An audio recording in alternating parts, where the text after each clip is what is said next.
थंडीचे दिवस चालू आहेत. म्हटलं सकाळ सकाळी फेरफटका मारायला जाऊया. तर त्याच दरम्यान तिथे एक मच्छीवाली होती. तिच्याकडे छान छान मच्छी होती. त्याचबरोबर ही कालवं पण होती.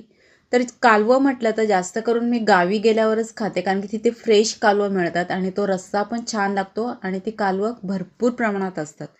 त्यामुळे ती कालवाची कढी छान होते. पण म्हटलं आता समोर दिसतायत तर मन काय राहत नाही.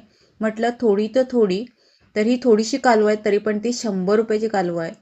तर ह्या कमी कालवाचं आज आपण करतोय कालवाची कढी तांदळाचं पीठ लावून. तर चला करूया. त्यासाठी 2 चमचे हे तांदळाचं पीठ घ्यायचं. ते तव्यावरती गॅस एकदम स्लो ठेवून खमंग असं भाजून घ्यायचं. ह्याप्रमाणे पाहू शकता तुम्ही पिठाचा कलर चेंज झालाय, त्यामुळे हे पीठ व्यवस्थित भाजलं गेलंय. आता जी आपण थोडीशी जी कालवं घेतली ती ह्या कढईमध्ये घालते आणि त्याच्यामध्ये थोडंसं अजून पाणी घालते आणि ही कालवं उकळून घेते. त्यातील जी कच्ची असतात ते पण काढून टाकायचे. कढईमध्ये फोडणीसाठी चमचाभर तेल घेऊन कांदा घालायचा. कांदा थोडा परतून घ्यायचा. त्यानंतर जे आपण पीठ भाजून घेतलंय त्यामध्ये पाणी घालून पातळ असं तयार करून घ्यायचं मिश्रण. आणि हे उकडलेली कालवं, आता जी आपण फोडणी तयार केली त्यामध्ये जी उकडलेली कालवं आहे ती घालायची.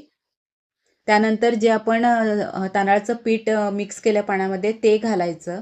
हळद घालायची, लाल मिरची पावडर आणि अर्धा चमचा गरम मसाला, मीठ, सगळं असं ढवळून घ्यायचं, मिक्स करायचं व्यवस्थित आणि एक उकळी येऊ द्यायची. एक उकळी आल्यानंतर तयार आहे मस्त असं तोंडाला पाणी आणणारं गरम गरम भाताबरोबर खाण्यासाठी कालवाची कढी. एकदा नक्की ट्राय करा. तांदळाचं पीठ लावून ही तयार केलेली कालवाची कढी.